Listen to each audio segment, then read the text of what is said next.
dhigo hogaamiye suuban. waxaad ogtihiin Soomaaliya inay u baahan tahay hogaamiye suuban oo marxaladahan adag ka gudbiya. waxaan rabnaa inaan galabta bal Cumar aan ogaano qaabka ama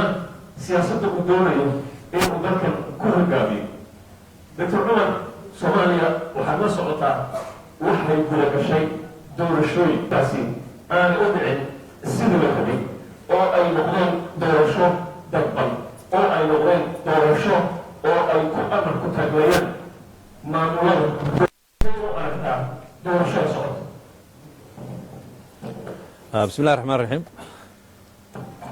بسم الله الرحمن الرحيم. الحمد لله رب العالمين، الصلاة والسلام على رسول الله وعلى آله وصحبه وسلم. marka hore waxaan runtii uga mahad celinayaa dhalinyarada iyo dadweynaha ka soo qayb galay maanta kulankan. waxaan kaloo mahad celinayaa tiimka soo abaabulay platformkan ama goobtan maantayto aanu rabno insha allahu tacaala inaanu isku wareysano oo aan kusoo bandhigo ama uga jawaabo su-aalaha la xiriira musharaxnimadeyda iyo aragtidayda. waxaa runtii aada ii soo jiitay magaca ah hogaamiye suuban. hogaamiye suuban magacaasi wuxuu koobayaa dhammaan wixii laga rabay ama xaaraanta ka ahaa ama mamnuuca ka ahaa qofka aan rabno inaan ku aamino mas-uuliyadda dalka. suuban macnaheedu waxa weeyaan wuxuu ka suuban yahay dhammaan wixii xumaay oo dhan, inuusan laaluush qaadan, inuusan doorasho boobin, inuusan cadaalad darro samayn, inuusan dadka xuquuqdooda ku xadgudbin, inuusan ku takrifalin awoodda dowladda. marka waxaan u malaynayaa kelmaddaas suuban haddii keligeed aan adeegsano in badan oo maanta sharaxani waa ku dhacayaan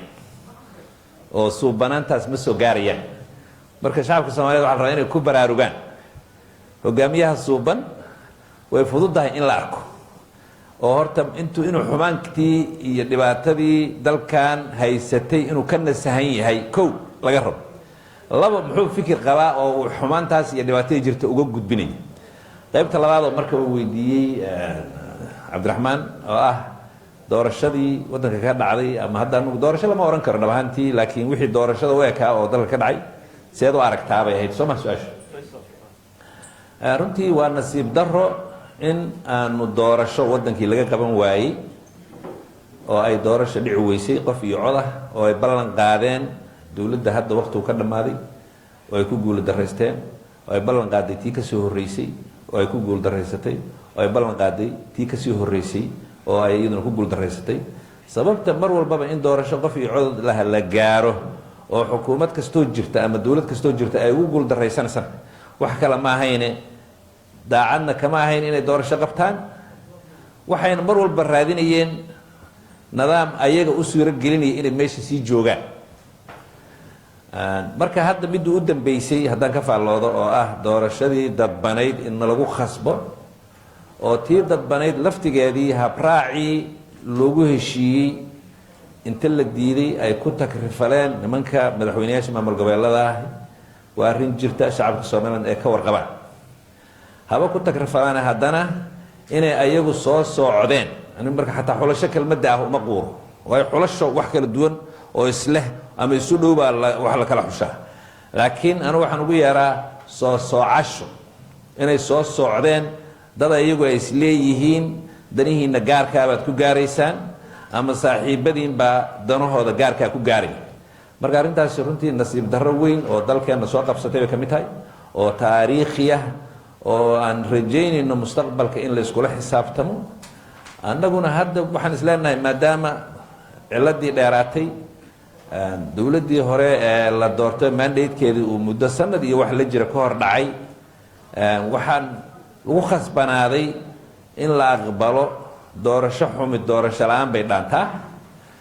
laakiin waxaan qabaa xildhibaanada soo baxay oo hadda la soo soocay inay yihiin dad Soomaaliyeed oo mas-uuliyadda dalka ayagu hadda la wareegay, oo ayagu ay tahay inay mas-uuliyaddaas qaataan ee aysan noqonin dadkii u haysta mas-uuliyiinta u haysata in ayagu soo socdeen si ay danahooda ugu gaaraan. intaan fahmayniya ka badan ba ay fahamsan yihiin oo ay u hilin doonaan shacabkooda, oo ay u hilin doonaan shacabkooda dhibaataysan, oo ay go-aanka saxa ah qaadan doonaan baan rajeynaa insha allah. Dr. Cumar, in dalka Soomaaliya ay ka jirto abaar fara badan dad badana dhimanaya amnigii waad ogtahay xaaladda meesha uu marayo dadku Soomaaliyeed waxay qabaan walaac fara badan waxaa soo doonatay madaxweyne inaad musharax u noqoto oo aad hogaamiso dalkan waa maxay siyaasadda aad doonaysid marxaladan adag ee abaarta leh ee colaadda leh ee dhibaatada fara badan leh ee dadka Soomaalidu haysata sideed uga bixin kartaa muxuuse yahay barnaamijkaaga siyaasadeed oo aad doonaysid inaad wax uga qabato mahadsantahay cabdiraxmaan runtii shacabka Soomaaliyeed dhibaatada dalka jirta waa ka warqabaan hadday noqoto ammaan darrada hadday noqoto abaaraha hadday noqoto cadaalad darrada hadday noqoto dulmiga hadday noqoto ku-takrifalka nidaamkii dawliga ahaa hadday noqoto ku-takrifalka hantida yara dalku leeyahay iyo mar walbaba inaanu ka gudbi la'nahay dowlad kooxda yare mar walba meesha tagta ay soo doonto ugu takrifasho oo ay noqotay dhaqan soo jireen aanan la iskula xisaabtamin oo ay mar walba kii ka dambeeya kii hore uu ka sii liito ama ka dhib badnaado ama ka dulmi bato ama ka cadaalad darro bato arrintaas waa arrimaha runtii walaaca badan dadka Soomaaliyeed ka qabaan anu waxaan idhahdaa 60kii sane u dambeysay aanu dowladda ahayn waxaan malinayaa 62 sano ayay noqonaysaa bisha Julaay ee hadda soo socota 62 sano adduunku horumarkii ugu badnaa buu gaaray hadday noqoto xagga cilmiga hadday noqoto xagga tiknolojiyadda hadday noqoto xagga dowladnimada hadday noqoto xagga horumarka annaguna waxaa moodaa 62 sano aan dowladda ahayn inaanu caalamka ka maqnayn in dowladdeenu fashilantay inaanu dhaxalay isdiil inaanu dhaxalay khilaaf joogtaa inaanu dhaxalay dowladda noo shaqayn laha inaanu dhaxalay inaanu kala guurno oo dowladdii ay ahayd inay ummaddan midayso ay qoloba waabkii iyo tuuladii iyo dagaaladii ay asal aan ka soo jeeday ay dib ugu noqotay arrintaas runtii waa arrin laga xumaado waa arrin dareen badan ummadda Soomaaliyeed iyo dhibaatada hadda joogta sababtay dadka Soomaaliyeed marka waxaan isleeyahay maanta waa ka dharagsan yihiin in 62 sano ee la soo dhaafay aan wada khalad ahayni dhibaatada hadda jirtana ay mas'uuliyaddeeda iska leedahay dowladiina soo maray iyo hogaamiyaashii dalka soo maray ayaa eedeeda iska marka waxaan isleeyahay maantayto waqtiga la soo gaaray inaanu ku baraarugnay dhibaatooyinkii aan soo marnay xaaladii aan soo marnay dowladnimada aan soo marnay ku-takrifalka awoodda aan soo marnay dictatoriyadda aan soo marnay dagaalada sokeeye aan soo marnay waddadii khaldantay baanu sii haynaynaa mise waxaan isleenahay waddadaas inaan ka leexanno oo aan ula nimaadno aragti siyaasiya oo hiigsanaysa dowlad casri ah oo dadkan damahooda iyo masaalixdooda ilaalin karta adeegii aasaasiga ahaa ee dowladnimadu ay uga baahnaayeen keeni karta u horumarin karta khayraadka ilaahay siiyo runtii waxaan isleeyahay maanta hogaamiyaha loo baahan yahay oo xalka u raadin kara dhibaatooyinka faraha badan ee jira oo dadkeenna haysta oo ay ka mid tahay ammaan darrada oo cabdiraxmaan sheegay oo ay ka mid tahay abaaraha soo noqnoqdo joogtada ah oo mar walba taagan waxaa aasaas u ah inaanu helno hogaamiye aragtidii sax ahayd ee dowladnimada leh kana ogna oo si buuxda uga dharagsan wixii la soo maray ka warqaba waddanka xaaladda uu maanta ku jiro aan ahayn qof asagoo boorsasiisa dibadda ka yimiday aragti siyaasi oo mustaqbalkaana leh waayo Soomaalida waxay tidhaahdaa wixii la soo maray haddaadan ogeyn hortaada mugdi waayo oo wixii unbaad ku noqonaysaa macnaheedu waxaa weeye khaladaadkii shalay jira unbaad ku laabanaysaa marka waa inaad ka dharagsan tahay oo si fog oo camiiqa aad uga warqabtaa wixii la soo maray xaaladda maanta lagu sugan yahay na aad og tahay aragti siyaasi oo mustaqbala oo maanta waxa jira meeshii looga guuri lahaana ay ku diyaarsan tahay oo aragti kale sababta waxaa la yidhi haddaadan wax soo socda ka fakerin waxa jooga maanta kama talin kartid runtii anu waxaan isleeyahay maanta waxaan isleeyahay maxay tahay waxaan u baahannahay horta dowladda aan rabno inaanu qeexano maxay tahay dowladda aan rabnaa kow waxaan u baahannahay hogaamiyihii aragtidaas lahaa wixii la soo dhaafay ka og waxa maanta jira ka warqaba aragti mustaqbalna leh oo noo qeexi kara dowladda aan rabnaa maxay tahay ma dowladihii hore soo maroo kale aan rabnaa oo shakhsi iska leeyahay ama koox leedahay ama gurub leeyahay ama reer yar leeyahay warab bise waxaan rabnaa dowlad wixii hore ka duwan ani waxaan qabaa inaan leenahay dowlad wixii hore ka duwan ma rabnaa dowladda aan rabno way noqotaa dowlad muwaadin aaminsan ama dowlatulmuwaadiniin sida caalamka oo kale oo ilaalin karta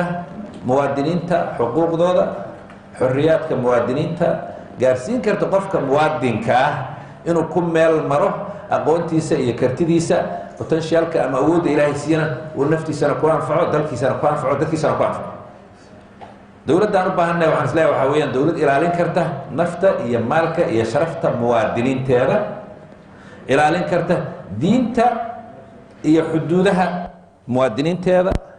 ilaalin karta khayraadka ilaahay siiyey dalkooda, keeni karta adeegga aasaasiga ahaa ee ay u baahan yihiin bulshadeedu, hadday noqoto caafimaad, hadday noqoto waxbarasho, hadday noqoto infrastructureka aasaasiga. dowladdaasaan dowladdaan u baahannahay. dowladdaas inaan gaarno waxay u baahan tahay tallaabooyin kala horeeya oo midba midka kaleeto uu u mudan yahay. haddaan la samayno middan baan la gaarin. hadday noqoto sharciyadda, hadday noqoto nidaamka siyaasiga, hadday noqoto cadaaladda, hadday noqoto structureka iyo maamulka, hadday noqoto waxqabadka. marka waxaan leenahay ama leeyahay aragti buuxda oo dhammaystiran oo cilladaha jira wax loo qaban karo. cilladaha jira marka haddaan la helinin institutionskii ama haykalkii dawliga ahaa ee wax ka qaban laha, saxaabada wax loogama qaban karo. marka waxaa asaas u ah inaan dhisno dowlad haykal dowladeed leh, taya leh, u diyaar garaysan inay wajahdo caqabadaha hortaagan bulshadeenna, dayacaadda maanta taagan, ammaandarrada maanta taagan wax ka qaban karta. qodob kasta oo ka midana waxaan u leenahay qorshe gaar ah oo aan wax uga qaban karno, aanan maanta soo wada dhammaystiri karin. Dr. Cumar, waxaa jirta marka ay musharaxiintu ay isa soo sharxaan waxay sheegaan wax fara badan oo dhammaantood tilmaamayo inay dalka barwaaqo gaarsiin doonaan, inay tiirar kala duwan oo ay tilmaamayaan. haddana marka uu kursiga ku fadhiisto oo uu ku guulaysto, wixii uu sheegayey waxba kama jiraan, waxna kama qabto. hadday tahay amni, hadday tahay dhaqaale, hadday tahay siyaasad arrimo dabadeed. adiga maxaad uga duwan tahay dadkaas ma kaa horreeyey? madaxweyneyaal badanaan soo aragnay. dadka soomaalida waxay ku yidhahdaan waxaan idin qabanaynaa kaas, waxaan idin qabanaynaa kaas, waxaan idin yeelaynaa kaas, haddana waxba kama jiraan. markay meesha ku fadhiistaan wixii ay doonaan ay sameeyaan. adigu maxaa kaga duwanta Cumar? waa run ahaantii waa run oo waxaa sheegtay waa run waayo. siyaasiga kastoo soomaaliya oo soo maray waddankan wuxuu noqday beenaale, wuxuu noqday corrupted, wuxuu noqday dulmilow, wuxuu noqday cadaalad daraawe. marka su-aashaasi waa su-aal meesha ku jirta. anigu waxaan qabaa dadkaas oo dhan hogaamiyayaal ma ahayn. hogaamiyenimaduna waa talanti ama hibe ilaahay bixiyo. qofka hogaamiyahaahi wuxuu ka duwan yahay dadka caadiga. wuxuu ka faanaa xumaanta, wuxuu ka nasahan yahay beenta, wuxuu ka nasahan yahay corruptionka, wuxuu ka nasahan yahay wax kasta oo xumaana, wuxuu ka nasahan yahay takrifalka, wuxuu leeyahay dareenka bulshada, wuxuu leeyahay aragti ka fog maantayto iyo maantay iyo danaha gaarka ah. anu marka waxaan idhahdaa waxaa u dhexeeya farqi maamule iyo hogaamiye, labay kala tahay.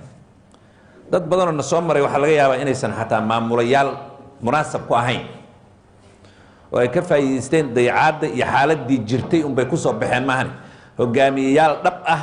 oo mujtamac dhan ama bulsho dhan bedeli kara oo horseedi kara horumar bulsho may ahayn. waa kugu raacsan. anu marka waxaan isleeyahay dadkaas waxaan uga duwan tahay xagga fikirka, waxaan uga duwanahay xagga aragtida, waxaan uga duwanahay xagga higsiga aan rabo oo dowladeed, waxaan uga duwanahay daacadnimada, waxaan uga duwanahay backgroundka wax la yihahda ama meeshaan ka soo jeedo. markaan ka hadlayo siyaasiyiinta hadda u sharaxan xilka, waxaan idhahdaa dhammaantood 3 kooxood bay ka soo jeedaan, say u badan yihiin 80% ama 90. raggii kaadiriinta kacaanka ahaa oo aragtida kacaanka leh oo raadinaya dowlad keligood ay leeyihiin, dowlad ayaga maamushaan, wixii ka soo horjeeda in la dilo, wixii ka soo horjeeda in la caayo, wixii ka soo horjeeda in la laayo. iyo rag hogaamiye kooxeedyadii abuurmay dagaalkii sokeeye ka bacdi ka soo jeeda oo aniga iyo reerkayga iyo adeerkay iyo isbaaradeyda maan aragti kale aan lahayn. iyo raggii maxaakiimtii iyo xarakaadkii islaamiga ahaa ka soo jeeda oo iyaguna aragtidooda ku salaysan tahay kooxdooda oo keliya, aan aaminsanayn wax la wada leeyahay oo ummaddu wada leedahay oo dadka ka dhexeeya. marka waxaan isleeyahay waxaan u baahannaha maantayto 3daas sanduuq aragti ka bannaanka ah. waxaa la soo gaara maantayto wakhtigii dadka soomaaliyeed ay hiigsan lahaayeen dowlad casri ah, ay ka dhex dooran lahaayeen waxa tirada badan oo yaacaya, dadka aragtida saxaa leh, dadka fikirkaa saxaa leh, dadka aan ka soo jeedinin dadkii fashiliyey dowladnimada soomaaliyeed oo caqabadda haddana weli ku sii ah. marka runtii isbeddelka loo baahan yahay maahan 2 qof oo isku xeero ku jira ama isku sanduuq ku jira in la isku bedelo, laakiin waxaan u baahannahay aragti ka qoto dheer, wixii hore la soo maray hogaamiye leh inaanu ka dooranno dadka waxaan isleeyahay maanta inta aan aqaanay maanta oo ordaysa aragti ahaan iyo fikir ahaan iyo quality ama tayadii laga rabay hogaamiyo inaan dheerahay dhammaantood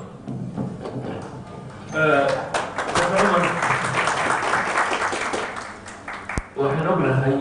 dalkan Soomaaliya waxaa daashaday faragelin shisheeye musharaxiinta in badan oo ka mid ah waxay taageero dhaqaale ama lacageed ay ka doontaan dalalka qaliija oo tartan xoogan uga jira sidii ay dalkan dad ay iyagu wataan ay u hogaamin lahaayeen ama xukunka u qabsan lahaayeen adiga maa yakuwa dalalka carabta ma kuwa afrikaana kuwata ma maraykana kuwata yakuwa qarna cabdiraxmaan aad waa mahantahay su-aashaas waa igu soo noqnoqotay marar badan baa la weydiiyey sababtoo ah waxaa dhaqan noqotay nin kastoo siyaasiya oo Soomaaliya oo raba kursiga ugu sarreeya dalka inuu qabto inuu dad kale ka raadsado hanti uu ku gato bulshada inuu dad kale ka raadsado hanti uu ku laaluusho si uu kursiga u tago dadka codaynaya anigu waxaan isleeyahay runtii waa isku kalsoonahay waxaan aaminsanahay shacabka Soomaaliyeed dhibaatada ay leedahay laaluushka dhibaatada ay leedahay hogaamiye raba inuu kursiga si xaaraana ku tago inay soo arkeen kana warqabaan anigu marka runaantii aan si dhab ah u hadlaya oo Maxamed dafiraynin waxaan qarinaynin wadan shisheeye oo aan ilaa iyo hadda xiriir la sameeyay oo aan lacag baan ka rabaa ma jiro sababtoo waxaan qabaa kalsoonida ah in shacabka Soomaaliyeed iyo xildhibaanada Soomaaliyeed ee soo baxay waxaana dhiman yihiin aragtida iyo fikirka wanaagsan ay u helin doonaan waayo laaluush iyo kursi la gato iyo cod la boobo meeshayna dhigtay waa ognahay waana ka warqabnaa dadka Soomaaliyeedna haddaysan ku baraarugin aysan diidinin dulmigu dhammaan ma marka aniga cidna ima wadato waxaan rabaa shacabka Soomaaliyeed inay wataan ganacsadaan ahaan jiray ganacsatada Soomaaliyeed baan wada aqaanaa waxaan rajaynayaa wixii aan u baahanahay inaan dadka Soomaaliyeed heli doono hadday noqoto kharash iyo hadday noqoto taageero iyo hadday noqoto cod inta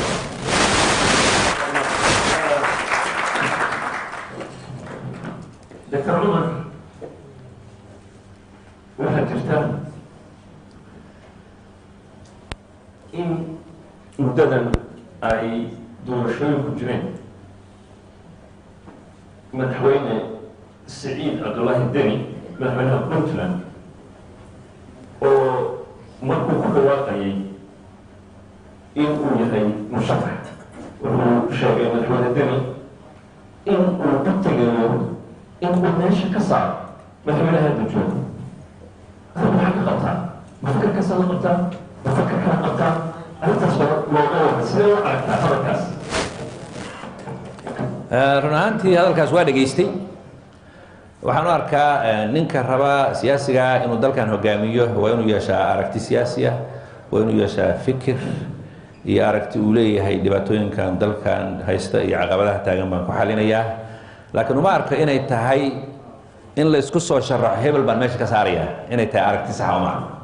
waayo hebel haddaa meesha ka saarto ee aadan lahayn aragtidii iyo fikirkii iyo qorshihii dhabta ahaa ee dhibaatooyinka dalkan haysta wax looga bedeli lahaa waxba Soomaaliya kordhimi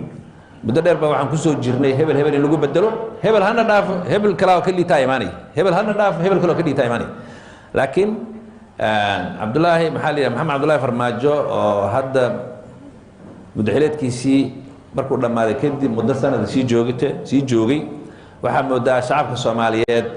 inay jecel yihiin inuu dhaafo waayo waxaan laguma dheefin dhibkii iyo dhibaatadii waddanka ka jirtana waa sii badatay sidaan anu qabo sidaan anu arko marka dad badan waxaa laga yaabaa duruufta jirta awgeed inay arrintaas ajandaha ku darsadaan oo yidhaahdaan Maxamed Cabdullaahi Farmaajo hana dhaafo wax kasta oo la samayn karo inuu dhaafo hala sameeyo laakiin waxaan qabaa in ninka hogaamiyaha raba waddanka inuu hogaamiyo oo fikir siyaasi ah aragti siyaasi ah iyo caqabadaha waddanka ka jira sidoo xalin lahaa oo bulshada Soomaaliyeed la wadaago inay kow tahay soo shaqada Dr. Umar Abdulqaadir Axmed Fudi وين كان السعودي in musharaxiinta adiga kula mid ah ee u sharxan kursiga madaxweynuhu ay ku tartamayeen soo saarasho xildhibaano. adigu wax xildhibaana oo aad soo saaratay oo aad ku talagelisay ma jirta, oo aad qaar lacag siisay ama si kale aad u doortay, arrintaas ma jirta? arrintaasha su-aal aad u fiican waaye, aad baan kaaga mahad celinaya run ahaantii. aniga hadda hal qof oo aan lacag siiyey oo aan idhi kursiga soo qaado ma jiro.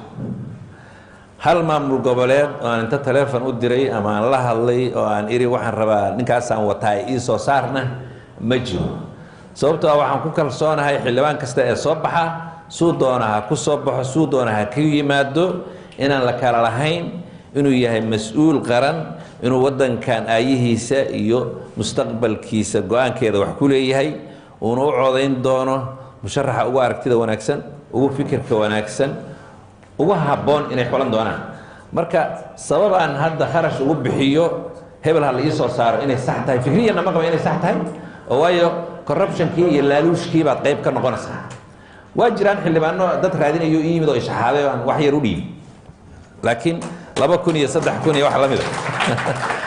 laakiin qof aan idhi 100,000 kun oo isku soo saar ama 50,000 kun oo kun saar maya, mana ogolayn ba xataa. oo run ahaantii mabdi'iyan baan u diidanaa, qof ahaan baan u diidaa, damiir ahaan baan u diidanaa. marka waxaan leenahay dadkii soo baxay cidina male, lama kala xigo. waxaan ku kalsoonahay 100% inay musharaxiinta qiimayn doonaan qofka ugu habboon oo dalkan maanta samada bixin doonana ay codkooda siin doonaan. su-aasha kale dr. cumar cabdulqaadir axmed fiqi, barnaamijkan bandhiga baadigoolka hogaamiye suuban waxa uu ku jiraa hawada, waxa ay dad badan kala socdaan tv-ga goobjoog iyo social media. maantay waxaad haysataa fursad, maxaad ka dalbi lahayd oo aad dhihi lahayd oo aad u sheegi lahayd xildhibaanada soo baxay ee iyaku iyo senatarada codka 329 xubnood ay dooran doonaan madaxweynaha? maxaad maanta halkan uga gudbin lahayd? dhambaalka aad u gudbinaysid muxuu yahay? aad baa ma cabdiraxmaan, waxaan runtii dhambaalka aan u gudbin lahaa waxa weeyaan xildhibaanada Soomaaliyeed ee maanta fursadda u helay ee nasiibka Ilaahay u siiyey inay xildhibaannimada noqdaan. mas-uuliyad qaran baa saaran, mas-uuliyad dawlad baa saaran, inay ka mid noqdaan. xildhibaan kasta uu ka mid noqdo 329ka u codayn doonta, go-aanna ka gaari doonta qofkii 4 sano soo socota lagu aamini lahaa masiirka iyo mustaqbalka iyo aayaha dalkan iyo dadkan, ayaad nasiib u yeelatay xildhibaan. kursigaa inaad soo heshana ilaahay baa ku siiyey oo mulkiga ilaahay baa bixiya. waxaadna ku heshay inaad reerka aad tahay oo kursiga iskale. nimankii meesha joogay ee waddada fadhiyeyna kuma aysan siin kursi, reer kale leeyahana kuma aysan siin. abaalna kuguma yeelan karaan anaa ku soo siiye kursiga xaq baad u leedahay inaad qaadato, ilaahay baana ku soo siiyey. mas-uuliyaddii dalkan iyo dadkaanna adaa la wareegay. codka aad wadana cod adigu aad leedahay maahan, waa codkii shacabkii codayn waayey oo duruufta maantay jirta dalka ka jirta daraaddeed la codayn waayey.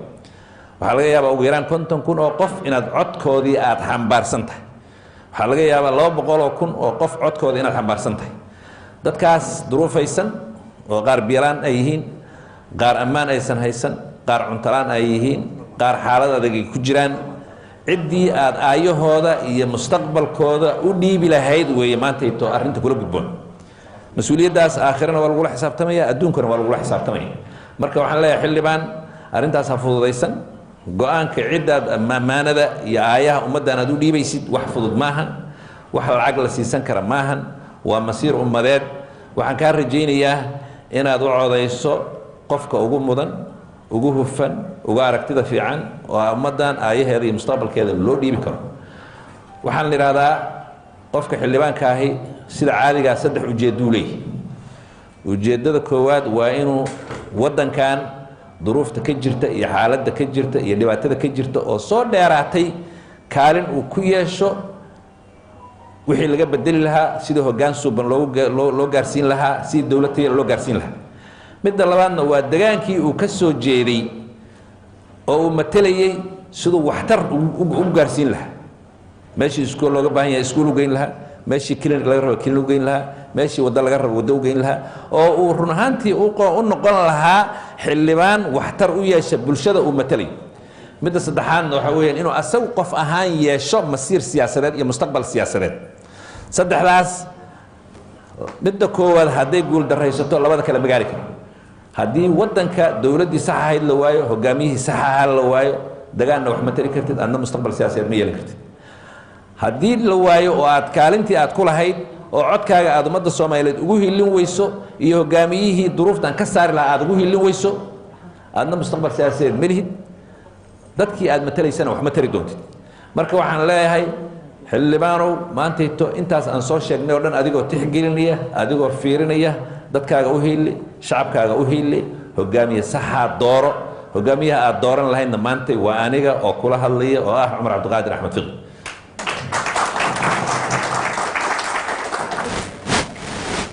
musharax barnaamijkan baadigoobka hogaamiye sugan waxaa ku xihan dad fara badan oo qaarkood dibadaha ku nool qaar gudaha ku nool oo aan fursad u helin in ay su-aalo ku weydiiyaan ayaan waxaan fursad u siinay inay su-aalahooda noo soo diraan waxaan jeclahay inaan su-aalahaasi kula wadaago waxaa ka mid ah doctor sheekh nuur abubakar oo sheekh nuur waxa uu degan yahay waddanka maraykanka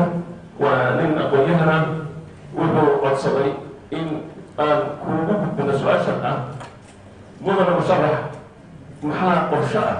oo kaaga yaala dhallinyarada aqoon-yahanka ah ee dibadda ku nool ee soomaaliyeed ee maanta diyaar u ah dalkooda inay uga faa'iideeyaan aqoontooda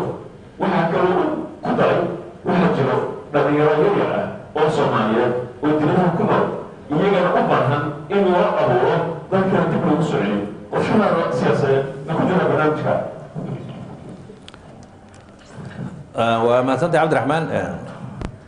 qorshe ballaaran baa waxaan ka leenahay dhallinyarada maadaama la yidhaahdo dhallinyarada demografiga ama dalka dadweynaha soomaaliyeed maanta waxay ka yihin boqolkiiba 70 la yidhahdo qorshe ballaaran baa waxaan ka leenahay dhallinyarada sida aad ogsoon tihiinna dowladdu dadka oo dhan shaqo ma wada siin karto marka anigu waxaan aaminsanahay in la dhiso private sectorka waxa la yidhahdo amase ganacsiga xortaa ee madaxa bannaan oo aan dowladdu shaqada ku lahayn oo loo fududeeyo dadka soomaaliyeed ee dibadaha ku nool iyo kuwa dalka jooga inay dalkooda maalgashadaan oo ay sahlanaato in qofka soomaaliga ee hantida leh ee aqoonta leh inuu dalkiisa inta yimaado wax ku soo kordhiyo marka bolisiska amase shuruucda aasaasiga ee maalgashiga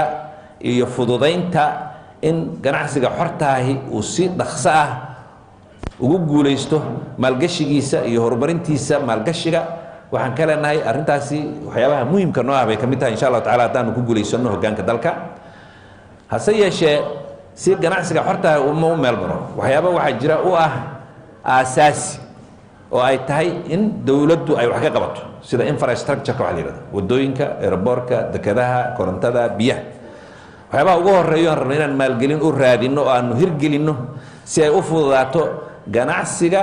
maalgashigiisu u fududaado ayay kow ka tahay dhallinyarada soomaalida aqoonta leh ee dibadda ku dhaqan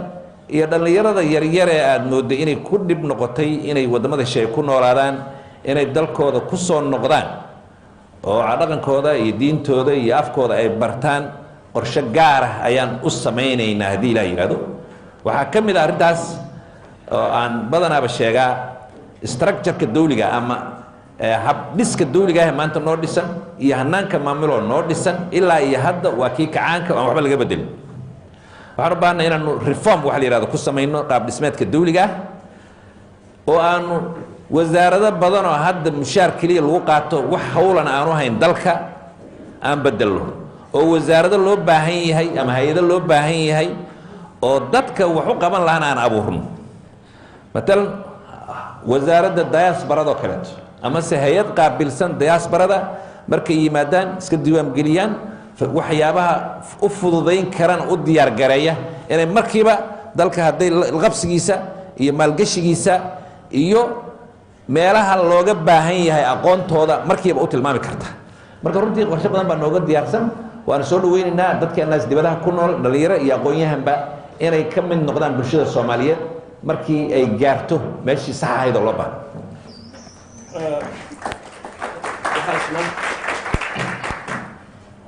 madaxweyne sharax waxaa isna magaalada London ee cariga Ingiriiska naga soo xiriiray Xaaji Aweys wuxuu yidhi musharaxa ii weydii dalkan Soomaaliya waxaa baabi'iyey cadaalad darro, dadku weliba kuwa danyarta ah waxaa si weyn ay u tabanayaan cadaalad darro, waddankana waxaa dib u dhigay cadaalad darro. maxaad ka qabanaysaa dhinaca cadaaladda mudane musharax? dabcan qof kasta oo Soomaaliya waa ogyahay cadaalad darrada iyo dhibaatada ay dalkan u geysatay, cadaalad darrada iyo caqabadaha ay ku tahay bulshada, cadaalad darrada iyo caqabadaha ay ku tahay dowladnimada, cadaalad darrada iyo caqabadaha ay ku tahay horumarka, cadaalad darrada iyo caqabadaha ay ku tahay isdhexgalka bulshada Soomaaliyeed. marka runtii cadaalad darradu waa waxyaabaha caqabada ku ah nabadda, horumarka, isdhexgalka, wada noolaanshaha oo dhan walbaba haddaan wax laga qabanin aysan waxba suuroobayn. marka waxaan is leeyahay qaabka cadaaladeed ee hadda noo dhisan ama waxa la yidhaha judicial systemka hadda noo dhisan waa nidaamkii aan ka dhaxalay gumaysigii oo sidiisii aan waxba laga bedelin. lawyer, xeer ilaaliye, judge wax la yidhaahdo iyo nidaamka ku hareeraysan. waxaa moodaa wax badan oo dhaqankeenna iyo diinteenna ah inaysan qayb ka ahayn nidaamka cadaaladeeda hadda noo dhisan. nidaamka cadaaladeed waad ogtihiin oo hadda maanta magaalada Muqdisho baan ka warqabnaa waa corrupted, lacag baa meel walba lagu qaataa, qofkii victimka ahaa ama dulmanihii ayaa la cunaa. mararka qaarkood waxaa dhacda labadii qofba in laaluush laga qaato, ilaa iyo haddana waxba waa laga qaban lahay. marka waxaa abuurantay arrimaha bulshada, wixii la isku qabsado, wixii isdila, wixii isdhaca, wixii isbooba, wixii isfura, wixii isguursanaya, dhammaan hadda inay dhaqaan odayaashu oo dib loogu noqday cadaaladdii dhaqan Soomaaliga oo aan xeerka ciqaabta lahayn, laakiin dadka loo garniqi jiray, wixii dhib ahna loo kala simi jiray oo magdhow la kala qaadan jiray. hadda cadaaladda aan haysano taasaa waxay tahay dominant. anu marka waxaan qabaa nidaamka cadaaladeed in dib loo fiiriyo, in dib loo saxo oo qaaliyaal islaamka iyo axkaamta islaamka yaqaana qayb lagaga dhigo nidaamka sharciyeed ee dalka uu leeyahay. waxaan kaloo qabaa in nidaamkii dhaqan Soomaaliga ahaa ee cadaalad dhaqameedkii qudhigeedana qayb lagaga dhigo nidaamka oo waxaa kayska yaalla mar walbaba meesha uu mudan yahay uu aado. waxaa laga yaaba wax walba inaysan crime ahayn baa laga yaaba ama criminal ahayn, oo aysan muhiim tahay in shareecada islaamka magdhowga qof baa qof dakhray, qof baa qof dilay, magdhowgii yaa soo qiimaynaya. magdhowgii waxaa qiimaynaya waa inaad haysataa qaaliyaal islaam. lacagtii yaa bixinaya haddii magdhowgii la xukumo, yaa bixinaya? qofkii insurance kuma jira hadda. odagii waa in la helaa oo odagii uu reerkii ka keena magdhowgii. haddii ay xeer ciqaabeed meesha uu ku jiro, ciqaabtaas gacantii dowladda iyo maxkamadihii kaleeto waa inay ayagu xukunkii ciqaabta ahaa ama hayntii qofkaas markii la xukumo jeelkii ama xabsigii ayagu ay hayn karaan. marka waxaan is leeyahay nidaamka cadaaladeed oo judicialkaana waxaan u baahannahay inaan dib u reform garayno, inaan dib u saxno, inaan dib u hagaajinno, inaan ballaarino, inuu noqdo nidaam deeqi kara dadka iyo qaabkii ilaalin lahaa.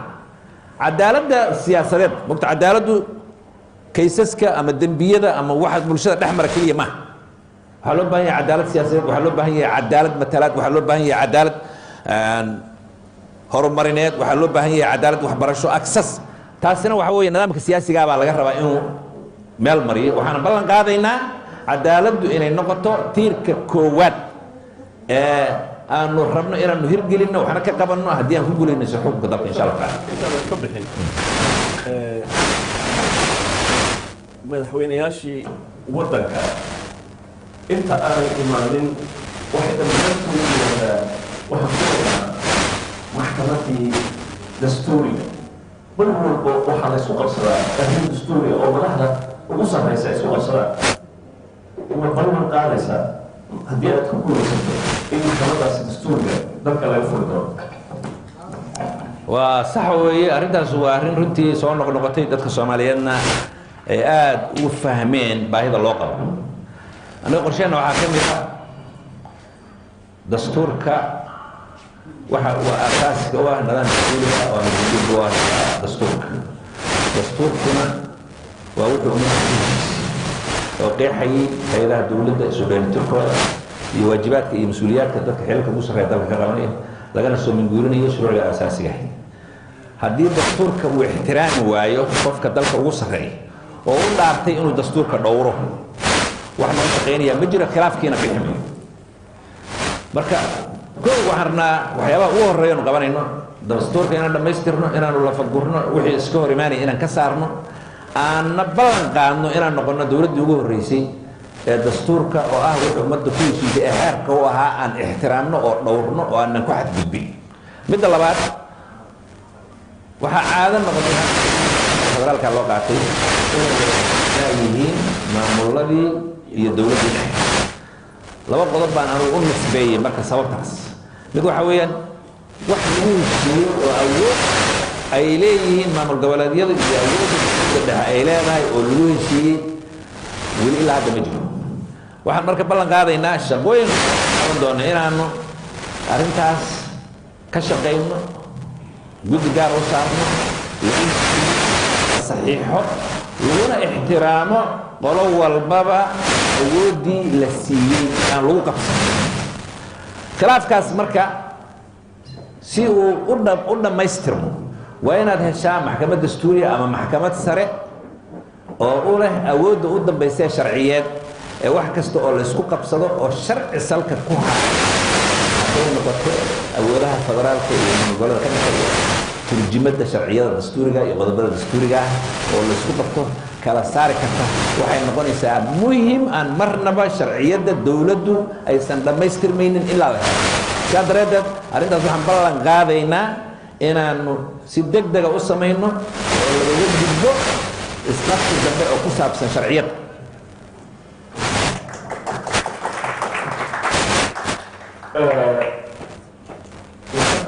dr cumar waxaan ognahay dadka ku nool magaalada muqdisho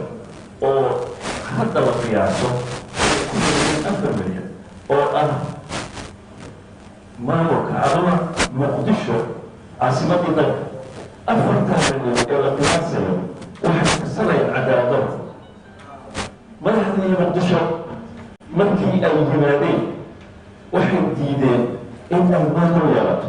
waxay diideen in maamul goboleed ay yeelato waxa hadda ay tirsanaysaa inaanay haysan senator hor adiga waxaa ka soo jeedaa magaalada muqdisho haddaad madaxweyne noqoto kuwii hore maxaad ka bedelaan doontaa maxaad ballan qaadaysaa ma ballan qaadaysaa in muqdisho ay cadaalad hesho ma ballan qaadaysaa in muqdisho ay maamul hesho aada umahadsanta cabdiraxmaan su-aashaas waa su-aal runtii dadka soomaaliyeed oo dhan ka dhex guuxaysa gaar ahaan dadka soomaaliyeed ee magaalada muqdisho ku nool iyo gaar ahaan dadka isu haysta inay ka soo jeedaan degaanka anigu awal hore muddo dheerba waxaan ka soo shaqayn jiray waxaabaan ka soo shaqeey waxaa ka mid ahaa oo aan si firfircoon uga soo qayb qaatay in magaalada muqdisho ay hesho maamul ka madax bannaan dowladda dhexe welina waa aaminsana arrintaas waxaan ballan qaadaynaa haddii aan ku guulaysano xilka dalka muqdisho kow horta in maamulkeedu uu ka madax bannaanaado dowladda dhexe isla markaasna ay la wareegto dhammaan adeegyada aasaasiga ah ee ay u baahan tahay ama ay leedahay magaaladan hadday noqoto caafimaadka hadday noqoto waxbarashada hadday noqoto amniga magaalada ama waxa la yidhahda booliisinka ama booliiska inay dhammaan hoos tagaan maamulka magaalada muqdisho sidaan ka warqabno maamulka magaalada ilaa iyo hadda wuxuu u dhisan yahay qaabkii kacaankii 69kii uu dhisaan gariyay ilaa hadda waxba lagama bedelin lama reform garaynin dib looma eegin waxaan u baahannahay nidaamkaas inaan wax ka bedelo oo dib loo eego lana gaarsiiyo magaaladu inay doorato si madax bannaan u doorato maamulkeeda iyo mas-uuliyiinteeda magacaabidda ay meesha ku dhammaato arrintaas waxaan isku daynaa sanadka koowaad inaan wax ka qabanno oo aan magaaladan gaarsiino inay isdoorato qaabkay isu dooran lahayd iyo hanaankii maamul ee ay dhisan lahaydna aan u fududayn hadday consul yeelanayso hadday baarlamaan yeelanayso iyo hadday madaxweyne yeelanayso iyo hadday gobartoore yeelanayso iyo waxaasoo dhan waxay u baahan tahay in qaab expert advice la helo laakiin waxaan aaminsanahay dadka soomaaliyeed inay isku xuquuq yihiin hadduu caasimadda joogo iyo hadduu gobol joogo ay xaq u leeyihiin matalaad islamida inay helaan haddii meelaha qaarkood ay doorashadooda matalaad leeyihin meelaha ka helaan cadaaladdaas ballaaran oo siyaasiga ah dadka muqdisho inay helaan baan aaminsanahay waana gaarsiinaynaa haddii ilaah yidhahdo su-aasha ugu dambaysa dadka dibadda nagala soo xiriiray waxaan kusoo qatimaynaa su-aashan ugu dambaysa cabdiqaadir qoor dheere wuxuu yidhi mudane musharax madaxweyne dr cumar waxaan aragnay rag badan oo madaxweyneyaal isu sharxay haddana aanan tegaynin marka ugu dambaysa oo tartanka balse ka doonayo magac qaar ka doonayo inay wasiirro noqdaan wuxuu leeyahay haddaad weyso adiga wasiirka dooranaysaa su-aashaas jawaabteedu iyadoo kooban waa maya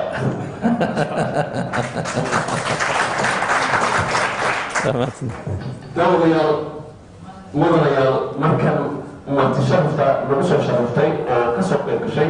yaan siinaynaa su-aalaha ninkaas gacanta taagaan uguna qarinayna ninkaasa gacanta loola taagay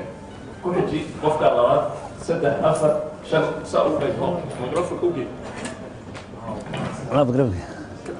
ها كلنا هيسن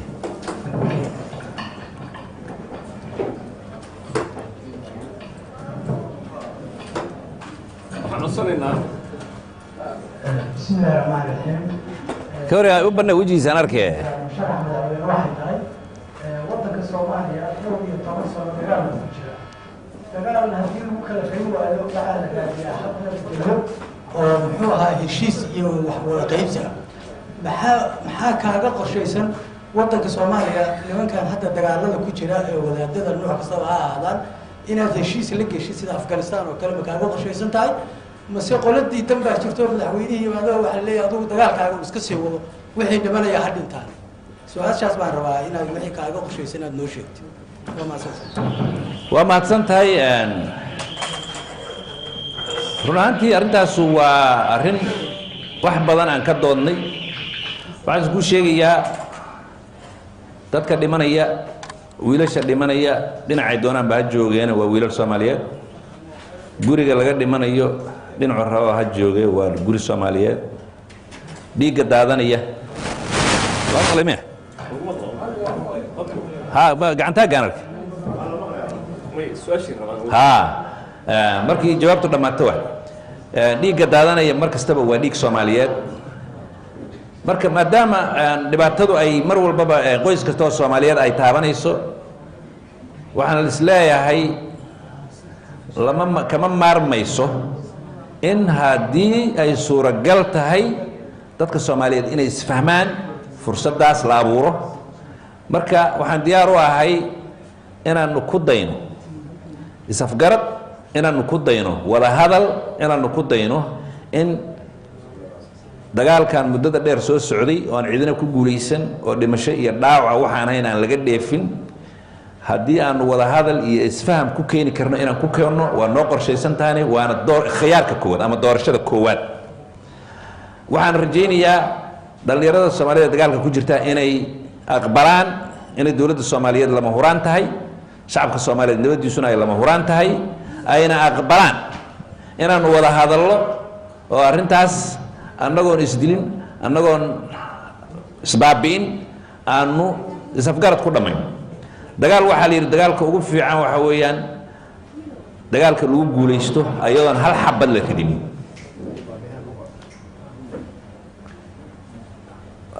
see wuxuu jiraan ha waxaa la yidhi بدمين وكذا هذا وحير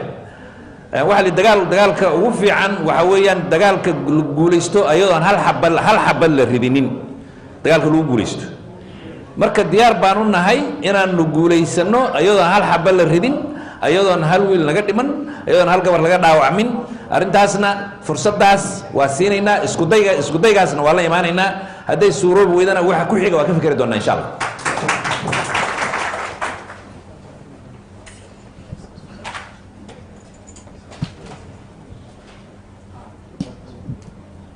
بسم الله الرحمن الرحيم مدير مشرح وعليكم السلام بسم الله الرحمن الرحيم مدير مشرح يوم ما تشرفت ورلمانتي وادي سلامي سؤال سيد الدستور كدلك وقريه وحاضر الصومالي وفدرال بهاينا ومجرو نظامك فدرال كي الصومالي حيركي قيحاي أودي ما قبلتيدا يا أودي كلا حدينا دولة الدحى يوم ما قبلتيدا أديكم محاكمة مع ستة عدة فدرال كالصوماليا كبحل وما تنتهي وحمرني سؤال شاس هداية أنا كهالي وأن إيري خلافك ما قبلتيدا دولة الدحى مر والبابا وحصلك كوهيا أنا وحبيه شيء سلواهين ayna mudnaamaha koowaad nooga mid tahay inaanu heshiiskaas si degdeg ah u meel marino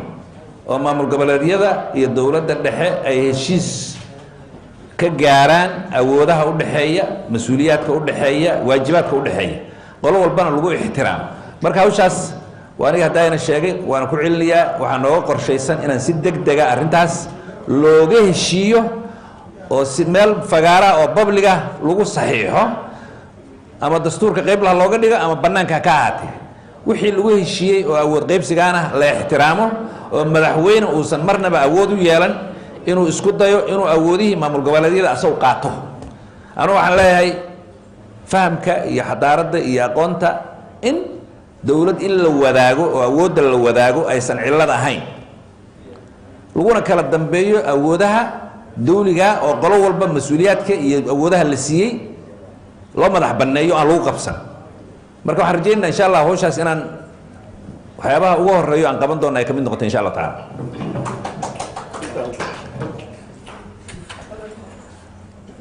qofka halkan soo istaago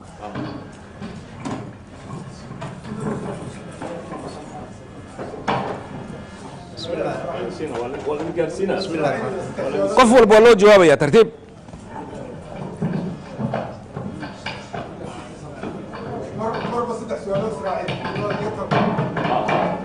هاي بسم الله الرحمن الرحيم مدن مشرح سؤاشا ويدينا wax kala maaha waxaan maleynaa dawladdan dhexe ee hadda jirta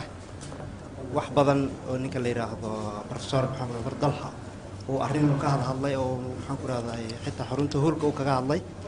codkaaga ninka la yiraahdo Maxamed Bardalha dhowr jeer oo ka hadlay barnaamij maxaan ku raadayay hoolka baarlamaanka sabab su'aalo badan ka weydiinaya ama maxaan ku raadayay gudoomiyaha baarlamaanka laftigiisa dhahaya sidee cadaalad ku iman kartaa hadiiba ay jirto in qoladan ama qowmiyadan la leeyahay 0.5 hadin adiga ka musharax ahaan maxaa kaaga aadan arrinka ah 0.5 ma sidaas aad rabtaa inaad ku sii wadid mase qorshe kale intaad ka damacsan tahay su-aashaas waa ko su-aasha labaad aan rabaa inaan ku weydiiyey waxay tahay waxaa jiro maxaan ku yidhaahdaa ka warqabka sidaa hadaayo kaleta jawaabtaad uga bixinaysay dhalinyaro waxaa jirta farsamo aqooneed baratay ama cilmi baratay oo maxaan ku rahdaa gacanta ah fursadna aanan loo siinin oo dad dibadda jira loo yeeraya ama dad maxaan ku yidhaahdaa ajaaniiba ka shaqaynaya dalka ayadana maxaa kaaga qorshaysan assalaamu calaykum سي قفنا سي صدح قف هالمر سؤال شنو هل سؤال هل ويدي بسم الله الرحمن الرحيم marka hore iskiin baro magacayga waxaa la yidhahaa maxamed ismaaciil saalax garyaqaan rajab baan ku magac dheerahay I'm from Somaliland musharax madaxweyne ama madaxweynahan waxaan weydiinayaa haddii aad talada dalka ku guulaysatid maxaa kaaga qorshaysan shacbi weynaha reer Somaliland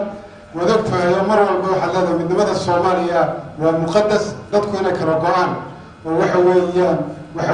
وراء النقدان وحول بلقيه الشيو أيام نفرنا معلوم والبنا بلايين دولار الساعة أيام داخل الصومالية كسر على أكاونتك وزير كمالية وزير بينه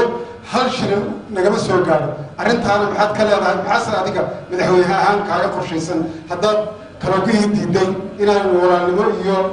وناك بقى بسنة هذه أكبر ما سنتي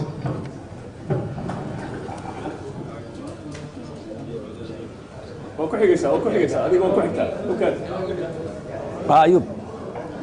بسم الله الرحمن الرحيم مركو بعد محاربة هنا سلام مدن شرح مدحوينه دكتور عمر شريف iyo martida kale joogto waxaan rabaa xoogaa 3 su'aal oo kooban inaan weydiiyo hal baad leedahay hal su'aal laba bis hal iga dhigo laba hal iga dhigo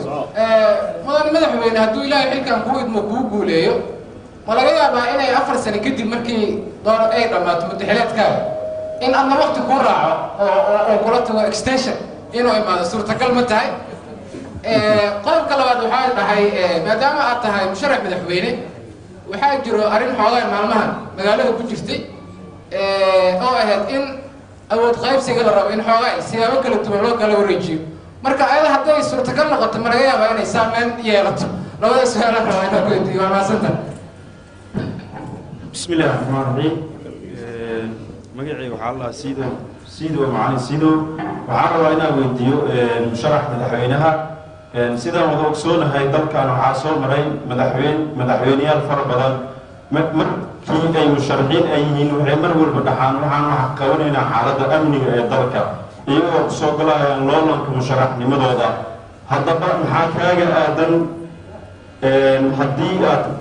aad ku guulaysatid xilka madaxweynenimo ee dalka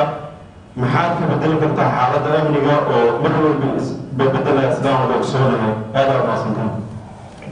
intaas ka jawaaba marka waxay intaas waa mahadsan intaas ka jawaaba inta laga jawaabo saddex waa afar su'aalo afar qof baa hadda weydiisay afartaas aan ka jawaabno بسم الله الرحمن الرحيم سؤالي كواد هي 4.5 ka طبعا horta qof 0.5 ma jiro cid walba way ogtihiin cid walba way ogtahay qof hadda qof nuskiisa ma jiro siyaabo badan oo kala duwan baan dadku u turjumaan laakiin markii hore ujeedada laga lahaa ma ahayn qof baan nusa laakiin waxay ahayd waa la kala badan yahay bay ahayd laakiin dadku waa isku mid waana siman yihiin wax u dhaxeeya oo farqiyana ma jiraan tabwada ilaahay bay ku kala duwan yihiin marka in laga guuro nidaamka 4.5 ka oo loo guuro nidaam siyaasi ah oo ka fiican waa asaasi nidaamka 4.5 wuxuu ku dhisan yahay qabyaalad iyo qaybi waxaana hadda ka warqabnaa in dawlado badan ay kharash ku bixiyaan in nidaamkaas laga guurin si dadkaan u qaybsanaadaan mar walbaba waayo badda dheer iyo strategic location ka aan degannahay dawlado badan baa waxay u arkaan inay fursad long term ay yeelan doonaan inay ayagu la wareegaan dadkaana la yiraahdo dad maahan dhaqan dawladeed oo is xukumi kara waa dad reer miyi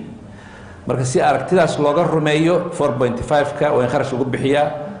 oo qaybsanaanta iyo khilaafka siyaasiga iyo dawlad la'aantu ay dheerataa si aakhirka u dambeeyana loo gaaro ujeedooyinkaas marka dad badan baa waxay maleegayaan in wadankan uusan dawlad yeelan oo kharash balaayiin ku bixiya adeegsadana dad Soomaaliya waana ka warqabnaa marka runtii waxaan u baahannahay inaan ogaano khiyaamada iyo maleega iyo mu'amaradaha dibadda nooga imaanaya iyo fargelinta lagu hayo waan yeelano mas'uuliyadii dalkeena iyo dadkeena aan kula wareegay anu marka shakhsiyan waxaan qabaa 4.5 waa in laga guuraa ilaa nidaamka looga guurayana waa inuu noqdaa nidaam dimuqraadi ah oo dadweynuhu ay awood yeelanayaan inay doortaan mas'uuliyintooda kan ugu sareeya kan ugu hooseeya ayna yeeshaan mulkiyadii dawladnimada shacabku say u yeeshaan oo la xisaabtamaan dadka siyaasiyiinta ah oo xilalka u dhibteen oo kii baritoole ballanta ka baxa ama waajibkiisa gudan waaya ay awood u leeyihiin inay codkooda u diidaan mid ka fiican ay doortaan dawladaha casrigaana waxa asaas u ah in shacabku ay doortaan dadka ay rabaan nidaamka siyaasigana waa inuu noqdaa nidaam salka ku haya kuna dhisan adeeg bulsho political system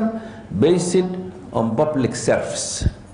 marka taa waxaan leeyahay su-aashaas halkaasaan kaga baxayaa 4.5ka oo caqabado badan leh oo khilaaf joogta abuuray inaan ka guurnaa oo uga guurnaa nidaamkaas haddana anugu ku guurin waxaan ballan qaadayaa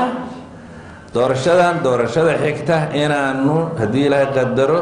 doorasho qof iyo cod ah wax ka hooseeya aan la aqbali doonin. su-aasha labaad oo weydiiyey ninka dhallinyarada reer somaliland ahaa ishuga somaliland hadda waa laba qaybood, qaybna waa qayb siyaasadeed, qaybna waa qayb adeega iyo arrimaha bulshada iyo horumarka. anigu shakhsiyan waxaan qabaa maadaama arrintaani weli aysan dhammaan oo dhan u dhicinin, somaliland aysan ahayn dal la aqoonsan yahay oo caalamka aqoonsan yahay, caalamkuna aqoonsan yahay inay weli tahay qayb soomaaliya ka mid ah, wixii humanitarian ah iyo wixii horumar ah inaan la siyaasadayn oo nolosha bulshada iyo horumarka bulshada mar walbaba la wadaago loona fasaxo. marka ayaantan waxaa laydinku xamanayay adig qolyihin reer somaliland inaad farmaajo aad ugu dhowdihiin, farmaajoana idinka hor istaagay taa iyada oo hadda dacwadaad qabtay farmaajo ku wajahanta. marka waxaa la rabaa culaysyada dhinacaas ee jira siyaasiga aan caqabada ku ahayn inaad taageertaan. midda kale ee xalka siyaasiga ah, xalka siyaasiga kulli anu waxaan qabaa waqtina waa u baahan yahay, mana ahan wax madaxweyne saxiixi karo. waxay u baahan tahay arrintaasi process lagu heshiiyey adduunkuna markhaati ka yahay inay marto oo la yidhaahdo intaasoo tallaabaa la qaadayaa muddada intaas la eg wixii ka soo baxa ayaana la aqbalaya. laakiin caqabadaha jira waa sii ogna oo process lagu heshiiyey in la meel mariyo. laakiin anu waxaan arkaa xalka dhabta inuu kaa yahay, waa in laga heshiiyaa, la wada hadlaa, inta laga gaarayana la fududeeyaa oo aan mar walbaba la adkaynin isu socodka dadka, isu socodka ganacsiga, isfahamka bulshada, dhaqdhaqaaqa bulshada, oo wixii laga wada shaqayn karo la iska kaashan karaa la iska kaashadaa, ee aan cadaawad mar walbaba aysan beernayn. oo dadka Soomaaliyeed haddii laba dowladood noqdaanna ma kala maarmayaan, haddii hal dowlad noqdaanna ma kala maarmayaan, oo mar walbaba meesha u dambaysa waa wada shaqayn iyo wada noolaan iyo isdhexgal. marka intaas laga gudbiya. su-aal saddexaad oo weydiiyey Ayuub, 4 sano ka bacdi extension ma rabtaa? maya, ma dhici karto inaan hal maalin kordhino, waayo wax kasta oo dhibaato siyaasadeed iyo dhibaato bulsho keenaya waa inaanu siyaasiyiinteennu ka qaangaaraan oo aanu yeelannaa isku kalsoonida iyo daacadnimada in wixii lagu heshiiyey siday ahaayeen u dhaqan galaan. waxa caalamkao dhan ka suuragala maxay anaga nooga suuragal waay? ko siyaasigeenaa xun oo damaaciya oo keligii noolaada ah. laakiin anigu waxaan rabaa inaan ka duwanaado, dabcan waana ka duwana. waxaan ballan qaadayaa inaan la isku qabsan doonin doorasho, inaan la isku qabsan doonin sharci la jebiyey, inaan la isku qabsan doonin extension, inaan la isku qabsan doonin wax la haday, in la isku qabsan doonin musuq maasuq abadan. haddaan rabo dadku inay doortaan waa inaan wanaagooda ka shaqeeya, aayahooda ka shaqeeya, masiirkooda ka shaqeeya, oo aan wax u qabanaa. ayagaaba na dooranay, laakiin anoo waxba qabanin inaan idhahdo hallay doorto ama waa hadaynaa, maya. su-aasha ku xigta waxay ahayd awood qaybsiga beelo kale hadday isu tagaan. dabcan waxaan qabaa aniga waxana waa wax reality ah oo run ah oo aan la bedeli karin, waxana waa wax damac siyaasadeed ah, damac siyaasadeed. baydhabo iyo muqdisho noloshoodaa isku xiran, ammaankoodaa isku xiran, ganacsigoodaa isku xiran, noloshoodaa isku xiran. waxaa keliya oo suuro gelin kara inay ammaankaas ka shaqeeyaan, fududeeyaan ganacsigaas, fududeeyaan horumarka, waa in siyaasiyiintooda wada shaqayso. laakiin hadday yidhahdaan siyaasiyiinta reer baydhabo reer Hargeysa la shaqaynayna, practical maaha, mana shaqayn karto. waxaa la rabaa marka waxa dhabtaa oo naturalkaa oo waaqicigaa ee dadkeenu u baahan yihiin ee laga maarmaankaa inaan ku shaqayno si dadkeenna waxqabadkay u baahan yihiin aan u gaarno. wixii aan suuragal ahayn ninkii isku dayana ma suuroobi kartaan qaba. marka arrinta isku daygaas siyaasigu danta gaarkaa leh waxbuu isku dayi karaa, laakiin practical maaha, mana shaqayn karto. sababtoo ah maxay isu kaashanayaan? in ayagu baawar helan bay isu kaashanayaan, laakiin bulshada in wax loo qabta maaha. bulshada inaad wax u qabato waxay kaaga xiran tahay siyaasiga halkan ka soo jeeda inaad la shaqayso waayo isaga wax isku jiraan waa adoo yidhi boorame iyo waxaa wada shaqaynaya iyo muqdisho boorame hargeyso bay ku xiran tahay noloshooda shaqadeeda siyaasiyiintooda waa inay halkaa ku layngaraysan yihin geographical iyo proximity labada isu dhowaansho iyo geografiga iyo xiriirka bulsho iyo xiriirka dhaqaale iyo xiriirka siyaasadeed inta midkaan jirta mid kale ma abuuri karta marka taas halkaas uga baxaya midda kale waa oo su-aasha ugu dambeysay oo ahayd amniga dabcan fursaddan waxaan rabaa inaan uga faa'iidaysto runtii inaan u tacsiyeeyo xildhibaan aamino oo shalay tol lagu qarxiyey magaalada beledweyne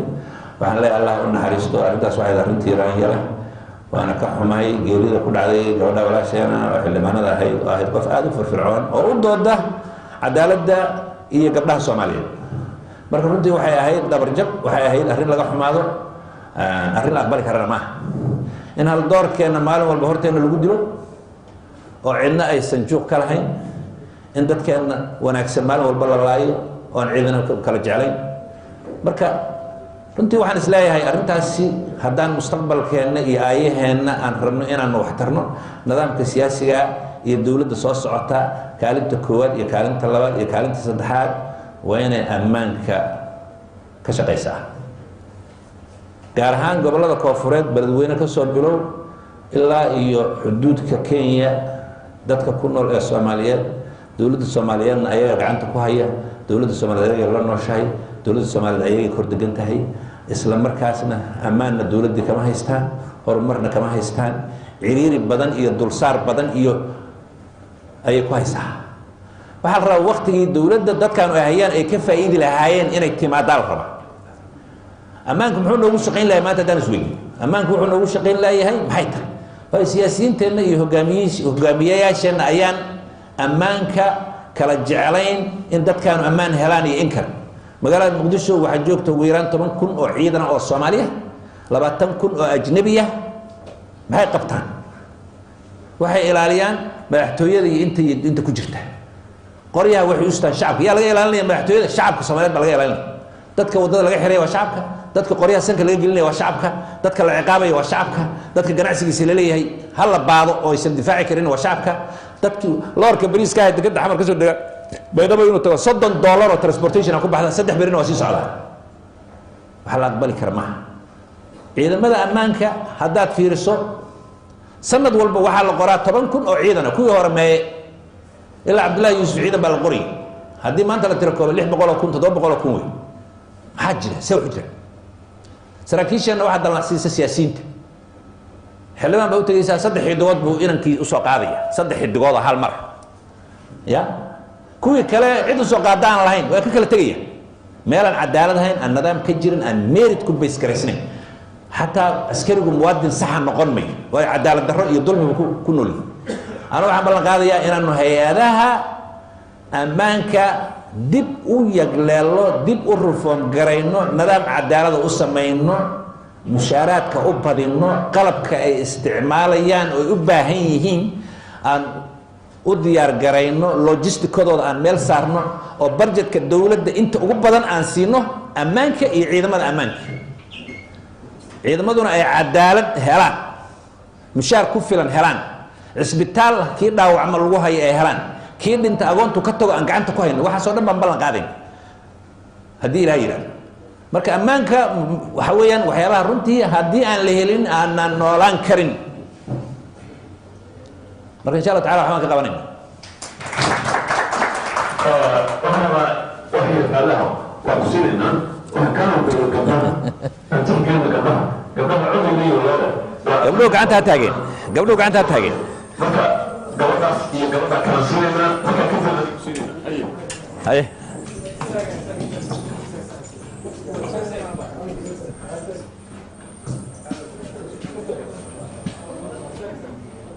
استاك مدن مشرح ميكروفون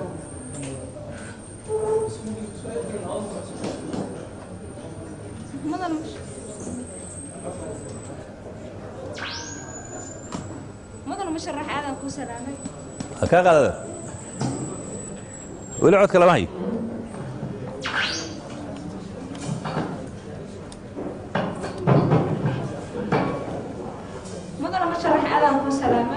فكاغاد haddii aad ku guulaysatid xilka madaxweynenimada maxaa kaaga qoray ama kaaga qorshaysan arrimaha reer hiiraan wax badan buu cunaqabateen saaran tahay madaxweyne walbana wuxuu dhahaa isbedel dhabankeena inta badan wadankaas diyaarada lagu tagaa oo laguma tago dhul lama maro marka maxaa kaaga qorshaysan midda xigtana waxay tahay musharaxiin badan oo madaxweynaha jiro maxaa kaga duwan tahay musharaxiintaas waa mahadsan tahay gabadha kale sii hay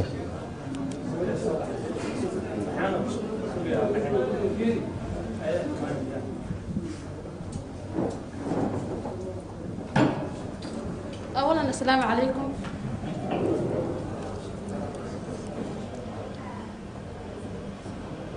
سؤال ربينا وديو مشرح مدحوينها مركز magacaaga sheeg مقعي وشكر الشغالي مقعي وشكر الشغالي هرتا قفل بمركو وحدونا كل شيء هو شيء صح لكن مدن مدحوينه معقول من عقد أفرط سنة صاص على لا بس شيء اللي قلته بقفك الدور الدور كم فاست أمنية هدي أمني اللي هلا وحول برن ويسهل لنا هي تاس معقول من عقدها متى كلام مركز طب مشرحين تا مركز قفل الدور تهدى أو مدحوين تشرو مشرحين تا مركز تواشران مجرى قرشة جار كوه وهذيك هذا كود دكسر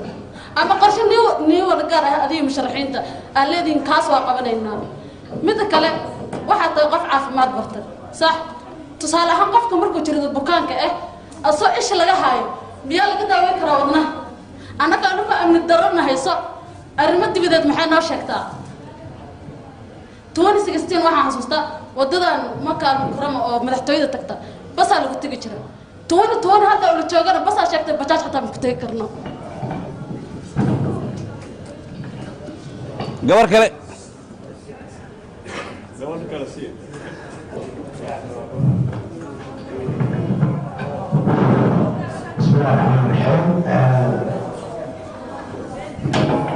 أنا المشرح مدحوينه معي مركز نجيستي هذا الذي سوى عليه مدحويني أو صراحة يا مركز هو رئيسه سؤال شعر مستعجلين كودية وحويها وحن كهليني سيدا ودورنا هاي ذلك هو حكى كذا واحد يا فدراليسم كنا سريع بولي هاي waxaa federalismku waa in ay jiraan waxyaabo u dhexeeya dowladda federaalka iyo dadka sida Switzerland oo kale Mareykanka oo kale waa inay shuruuc leedahay ma aanu arag wax shuruuc ah oo kala qoran dowladda federaalka iyo dowlad goboleedyada midda kaleeto Soomaalida waxaa moodaa adoo mas'uuliyiin dhiganin dadka hadda dowladda u shaqeeya mise sidan bay ugu badsaa garan maayo systemka inuu hadda ay muqaadanay wuxuu leeyahay 5 constitutional organs waxa la yiraahdo shanta haddii mid maqan yahay dowladnimo ma jirto sirraantan waxay ognahay hadda laba maqan oo constitutional courtkii iyo organkii labadooda maqan yihiin midda labaad ee su-aasha labaad kale waxay tahay dastuur ma jiro Soomaaliya waxaa jira waxa la constitutional guide meesha dastuurka laga fiiriyo uun baa jirta waliba jirtay waxay dadweynaha oo sharaxaad qodobbada ku leeyahay arrinta ayadana wixii aad ka qabanahay su-aasha labaad waxay tahay dadka badan waa fafadaya su-aasha labaad waxay tahay maamulada hadda jira waxay ku dhisan yihiin in fact madaxweynuhu meel buu samaystaa madaxtooye oo askari ilaaliso oo marka kala teekay gobolada haddaynu ka soo qaadno Soomaaliya Sanaag iyo Cayn waxaa sheegata Somaliland barnaamijkii ugu dambeeyay hadda Mareykanka Muuse Bixi madaxweynaha Somaliland ku dhacayna waad arkaysay dadka meesha deganaa 100% ma ahan Somaliland mana bixin karasta goboladaasna wixii kaaga anshax baan jecelahay inaad noo sheegto assalaamu calaykum waraxmatullahi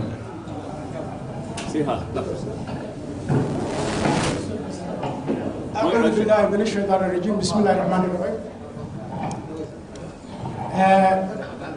أولا وعن جعل إيران سلامه مدعوين عمر فقه iyo haddii aan la yidhaha marti sharafka kale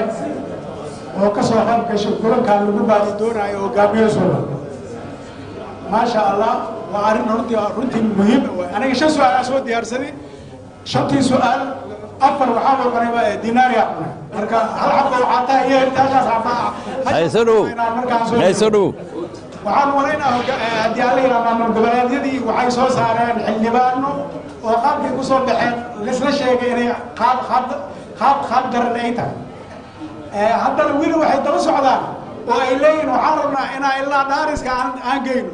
oo waxaan rabnaa inaan dhaarin oo haddii alla yidhaha aan ku ogaano dhaarta oo aan annaga haddii alla kuu diidin weli aan daba soconno marka arrintaas haddii alla kuu diidin waxaan is leeyahay qaabkee arrintaas aan ka aadi dhinaceen jihadeen ka aadi karnaa arrintaas saasaan weydiinaya haddii alla kuu diidin madaxweyne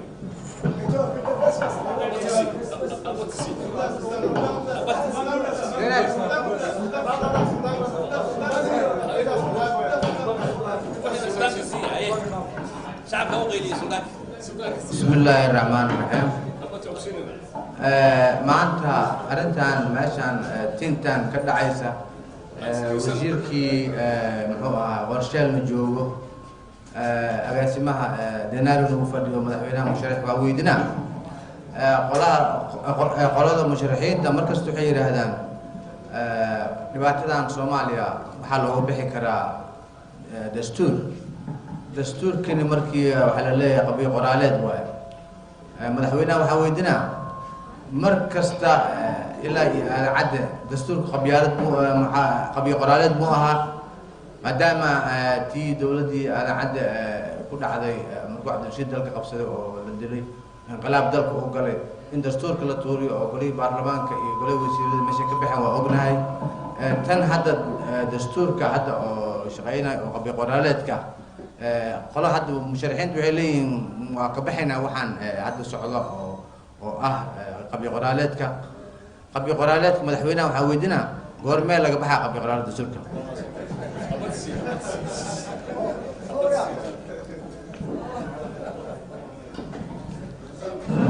بسم الله والصلاة والسلام على أشرف الأنبياء والمرسلين دمان كلن كورت كلن خير الله كريغو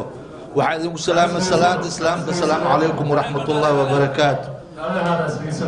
وحن مشرح مدحوينا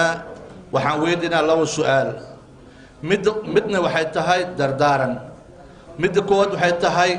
qorshahaaga ma ku jira oo ololaynta midnimada Soomaali weyn su'aasha koowaad midda labaad waxaan hadda isku soo sharxeen ilaa 30 dhalinyaro ama madaxweyne isku soo sharxeen oo hal beel ah oo adiga aad ka mid tahay musharax madaxweyne maxaa ku kalifayaa in ay hal musharax ay soo saartaan oo ugu qayb gala doorashada midda saddexaad waxay tahay qorshahaaga ma ku jiraa sidii aad u samayn lahayd banaadir state oo Soomaaliya dhan ay maanta filanayso saddex shay koo waxay tahay we need judges we need reforms we don't need corruption wassalaamu calaykum waraxmatullaahi wabarakaatu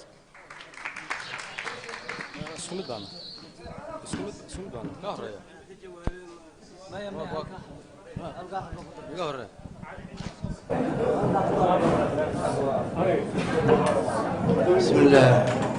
الحمد لله والصلاة والسلام على رسول الله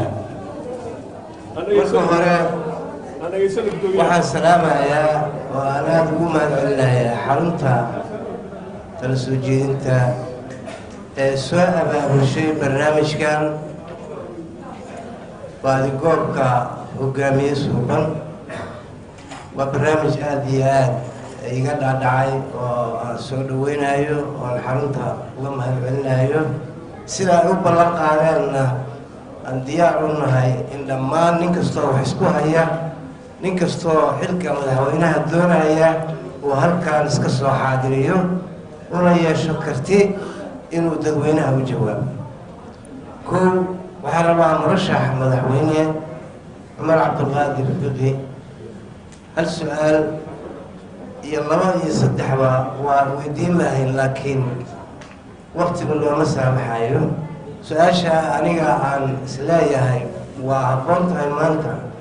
mudane murashax madaxweyne dalkeenna annaga waxaan aaminsannahay in ay ku socon weysay ama uu horumar u gaari waayey mar walba in la ilduufayo oo aan la dooranin madaxweynihii dalkan horumarka gaarsiin lahaa sababna ay u tahay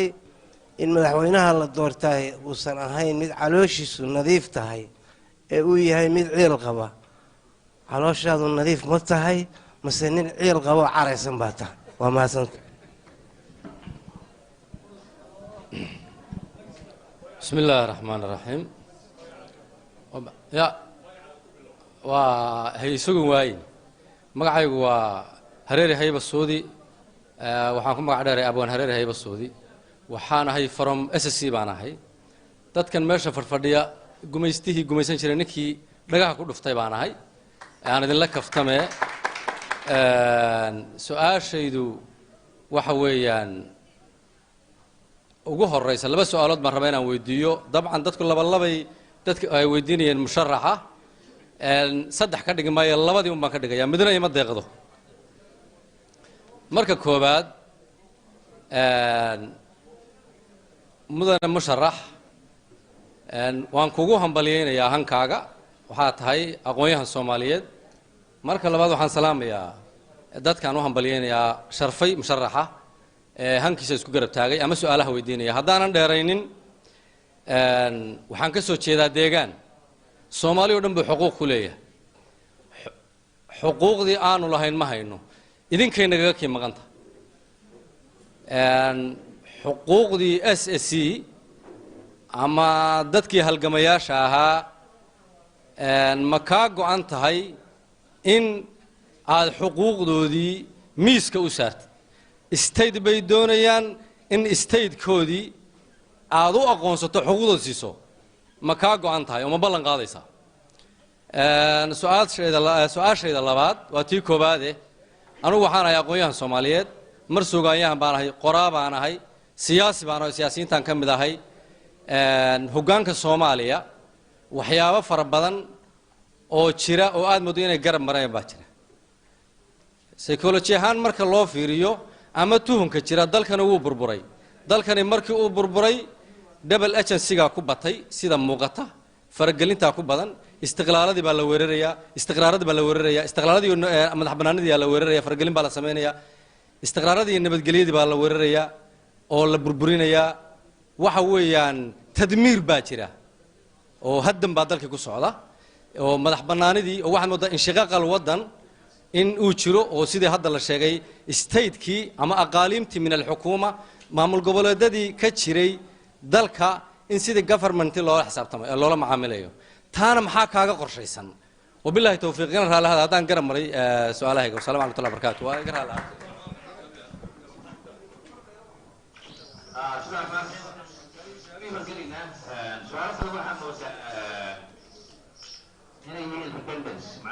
ka jawaabnay yay u dhow yihiin ama la mid yihiin marka su-aashii gabadhii halkan taagnayd way baxday miya laga yeelmi inta su-aal dhiibto inay baxdo hadday baxday su-aashii ma laga jawaabaya mise laga jawaabi okay waxay tiri hiiraan bay su-aashu ku saabsanayd iyo maxaa uga duwan tahay musharaxiinta kale waxaan uga duwanahay horaan uga hadla marka ma ku celinaya mise waa jawaabtii horaa ku filan oo waan sheegnay hiiraan waxay ka mid tahay gobollada Soomaaliyeed waxay ka mid tahay gobollada hadda caqabadu ka jiraan oo mandaradu ka jirto oo qaraxu ka jiro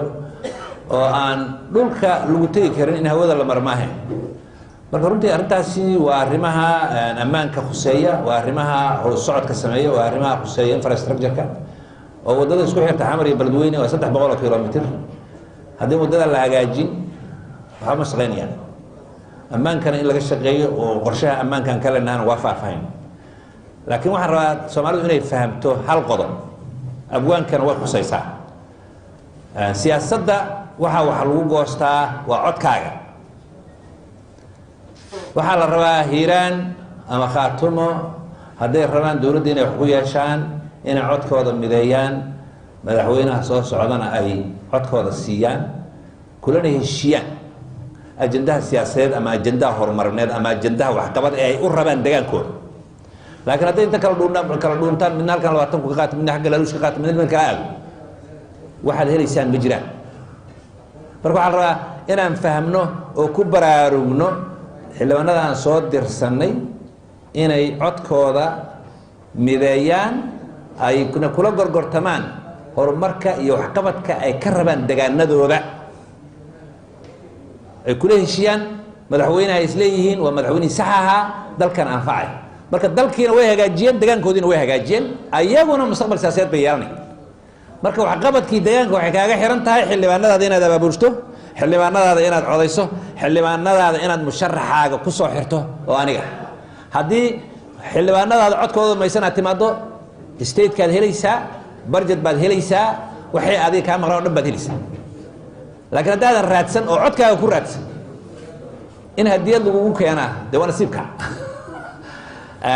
marka taa halkaasaan kaga gudbaya. arrintaasuna waxay khusaysaa dhammaan deegaanka horumarka raba waxay kaaga xigtaa codkaaga inaad la timaado oo musharaxii dalkan anfici lahaa degaankaagana anfici lahaa horumarna aaminsan aad kala heshiiso.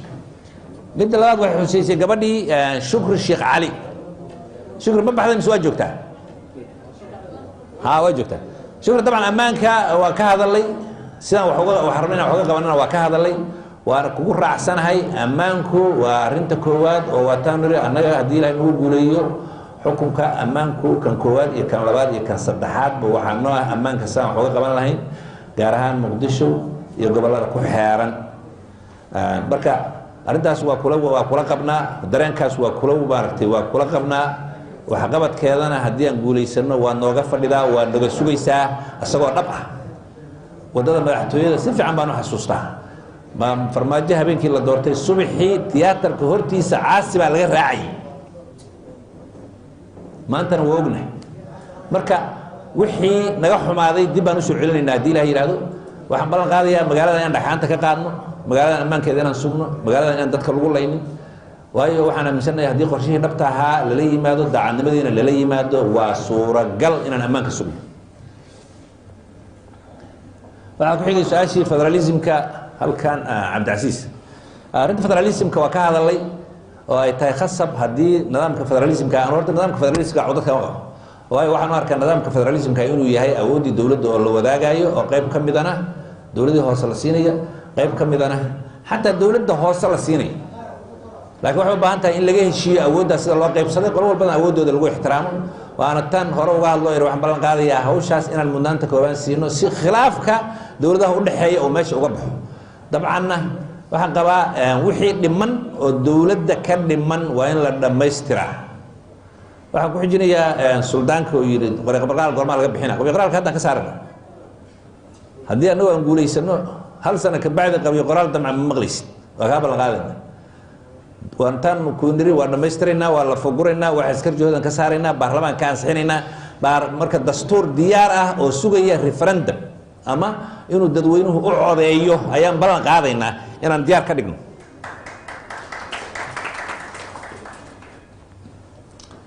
issuega somaliland horaan uga hadlay politicalna wuxuu u baahan yahay solution iyo daacadnimo. marka runtii waxaan isleeyahay caqabadaha jira waxaa ka mid ah in halkaani dowlad dhaba aysan weli ka jirin, in halkaani dowlad wanaagsan aysan ka jirin, in weli halkaani aysan xasiloona ka jirin.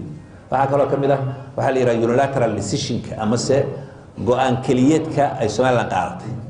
marka caqabadahaas waxay u rabaan wada hadalka ka hor in xal loo helo. haddii somaliland haddii halkaani aysan dowladu ka jirin rasmi ah oo shaqaysa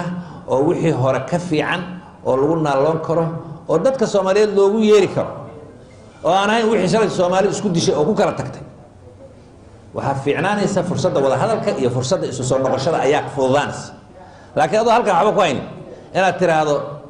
maxaad dadka ugu yeertaa. labo, haddii go-aan keliyeedka somaliland ay qaadatay oo ahaa jamhuuriyad baan nahay adduunkiina uu diiday oo la yidhaahdo go-aan wadareed bay u baahan tahay, ayagana waxaa laga rabaa inay aqbalaan go-aan keliyeedka inuu shaqayn waayey. si broses loo bilaabo oo loo wada hadlo waa inay ka noqdaan go-aan keliyeedka oo ay aqbalaan broseskaas in la bilaabo wixii ka soo baxana ay noqdaan outcome-ka la wada aqbalay taas halkaasaan kaga gudbiya wixii kaloo faahfaahin hoosaa mara midda ku xigtay waxay ahayd tibajilci wuxuu yidhi calooshada ma nadiif baa waa su-aal fiican wey anigu waxaan idhahdaa dadka soomaaliyed waxaan uga duwanahay waxaan ahay 10 tolle hal qabiil maahay 10 qabiil baan marka caloosheedu waa nadiif qabiil soomaaliyeed ama degaan soomaaliyeed oo colahay ama cubdada aan u qabana maba jiraba tan kale waxaan rabaa inaan ugu bashaareeyo abwaanka inaan anugu laftigu degaankaa ka soo jeedo oo aan daraawiish ka soo jeedo awowgay aabbahay dhalay xaaji axmed fiqi baa la ohan jiray wuxuu kamid ahaan jiray daraawiishtii wuxuu ahaa dadkii gabaygii caanka ahaa axmed fiqi sawaabkayga ma helin sadaqadaydiiyo sanahaabadiisaanan abiid seexan karahayn marka halgankaas waa wada leenahay degaankaas iyo dadkaasna waxaan ku leeyahay dhalasho waxaan ku leeyahay degaan waxaan ku leeyahay saaxiib waxaan ku leeyahay qaraabo wax kastoo lala wanaajin karo lala qaban karo waa la qabanaynaa ayagana waxaa laga rabaa kaalintooda inay soo buuxiyaan markaan faanayaan waxaan idhaahdaa ka wareeg adugu xagga barnayn ninkaan la hadlayo waxaan raawajiisana arkay markaan faanaya waxaan idhaahdaa daraawiish jabkeedii u dambeeyey 100 sana ka soo wareegatay xilligii waxaa la soo gaaray farcii daraawiish uu talin lahaa mar kale oo halgankii daraawiish laga dhabayn lahaa marka taasna waa rajeynayna insha allah marka hiilkii daraawiish baa adna lagaaga fadhiya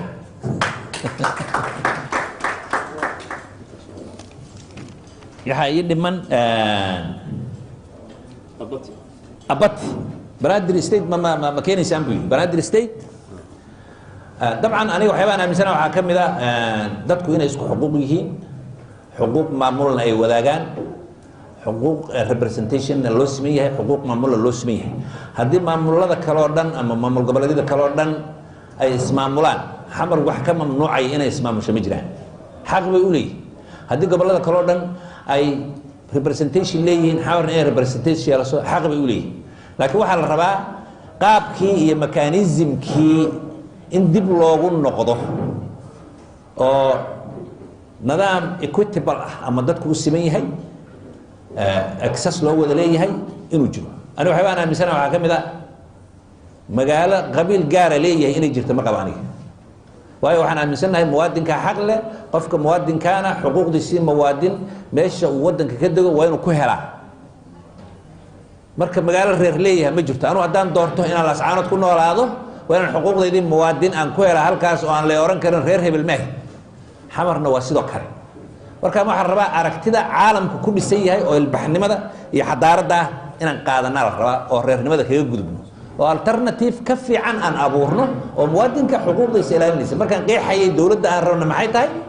waxaan qeexnay dowlad muwaadinada oo muwaadinka xuquuqdiisa maxfuud tahay deegaankuu rabana uu ku noolaanayo dadkeenni waa qaxeen Europe iyo North America tageen muwaadiniin bay noqdeen systemkiiba kamid yihiin dadaysan la dhaqan ahayn dadaysan la diin ahayn dadaysan la midab ahayn dadaysan waxba ka dhaxayn ayay inta muwaadiniin ka noqdeen bay nidaamkoodii ku tartamaan oo wax ka noqdaan muwaadinka Soomaaliyeed marka meesha uu doorto oo dalkiisa waa inuu xuquuqdiisa ku helaa ka tartami karaa wax ka dooran karaa laga dooran karaa waa inaan halka uu yahay higsigeen marka taasna halkaasaan kaga jawaabaya abati halkaasaan waxaan ku su'aalaha halkaas ku dhigin marmaraya laba qof baa farta taagay waa waqtiga markan haya waxaan ka codaadeynaa dadka sharafta leh waqtiga kale aan siin doonaa waxaan hadda aan kusoo gabagabaynaynaa xildhibaana nala fadhiyo maxamed cumar macalow si mikrofon maisoola mikrofon si wata mikrofon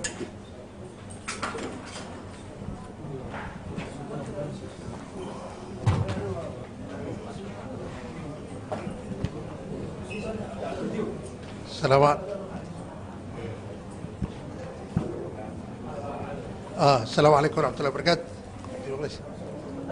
وعليكم السلام حلوان.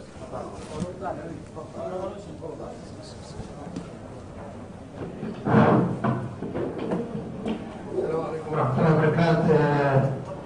السلام يا مشرف مدحوينة مستر فقي والسلام يا إدمان أصحابتك لما اكتشفت كسوق القشي aniga su-aasheedu waxay tahay waxaa la socotaa sideedaba mataqaanaa waxaan ku shaqaynaa dastuurkaas ku meel gaarkii lahaad musharaxnimadaada waxay ku salaysan tahay markaad tegtid isla dastuurkaasi dastuurkaasay ku salaysan tahay waa mahadsantahay waxaan la soconnaa in dastuurka uu qoraayo xisbiyi uu qoraayo sida annagaa la soconna xisbiyi uu qoraya waa tii xisbiye la sameeyey waa tii marka dambe baarlamaankii uu yidhi doorasho oo mataqaanaa qof iyo cod ma jirto waa tii loo bedelay doorasho dadba loo bedelo waa midda hadda dhacday waa haddii ay dhacdo ilaaha amarkiisa ay dhacdo inaad ku guulaysato madaxweyne aad ku guulaysato waxaad og tahay cadaadiska faraha badan cadaadis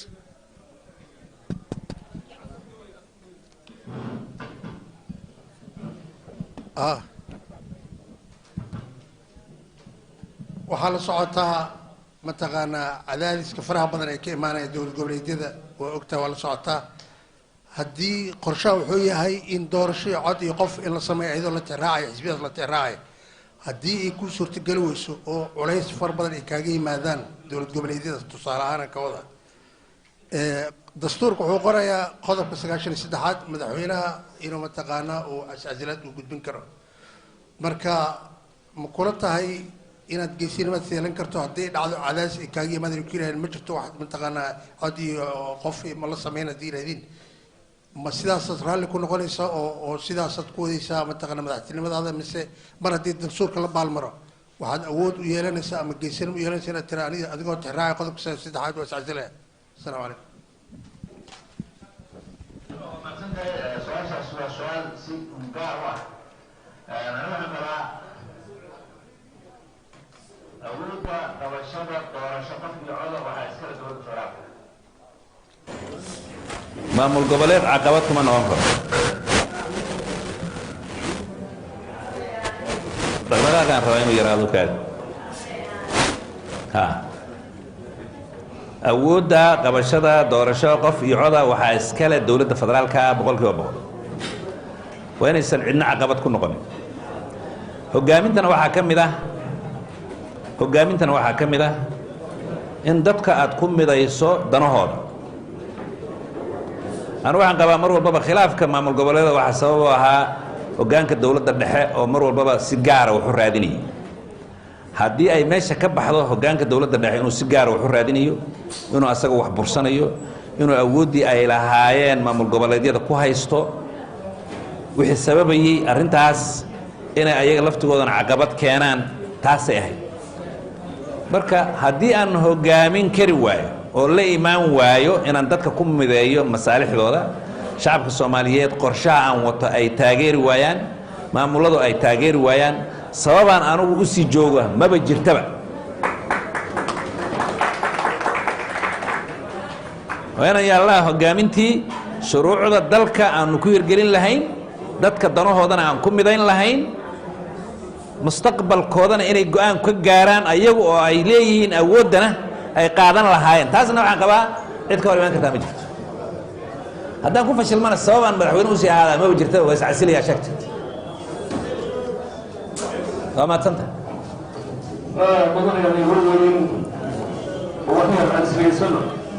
xoogaa dadku break baa la qaata break waan soo gaarnay guntii iyo gabagabadii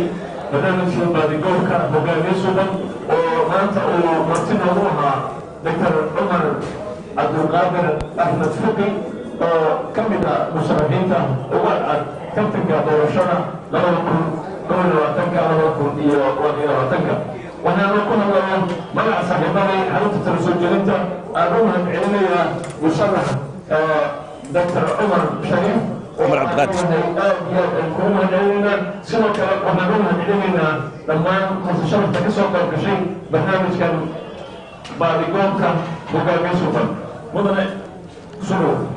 cabdiraxmaan aad u mahadsantahay aad baan ugu faraxsanahay maanta inaan ka soo qayb galay dooda iyo goobta raadinta hogaamiye suuban waxaan kaloo ku faraxsanahay oo aan u mahadcelinayaa shacabka ka soo qayb qaatay maanta doodan iyo su-aalaha badan oo criticalka oo ay weydiiyeen waxaan rabaa saaxiibkay cabdiraxmaan marka inaan weydiiyo hal su-aal aniguna maadaama maanta o dhan su-aal ila daba joogay hogaamiyihii suubanaa oo dadka soomaaliyeed loo raadinayey ma ahay mise maah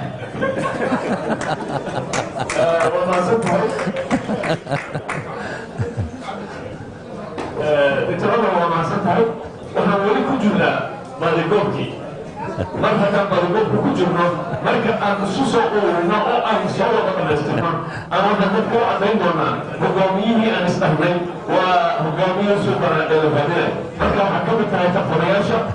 go-aanka wuxuu noqonayaa marka la dhammaystiro oo ay ka qayb galaan madaxda kale ee musharaxiinta waxaan rajaynaynaa in musharaxiinta soomaaliyeed ay hor yimaadaan shacbigooda isla markaasina ay uga jawaabaan su-aalaha sidii uu doctor cumar cabdulqaadir axmed fuqi maanta uu u qanciyey dadkiisa uuna uga jawaabay su-aalo fara badan barnaamijka intaan kusoo koolinaya waxaan markale u mahadcelinayaa saaxiibkeen doctor cumar cabdulqaadir axmed fuqi السلام عليكم ورحمة الله وبركاته. هذا مثلا. Wonderful. Thank you. هذا مثلا.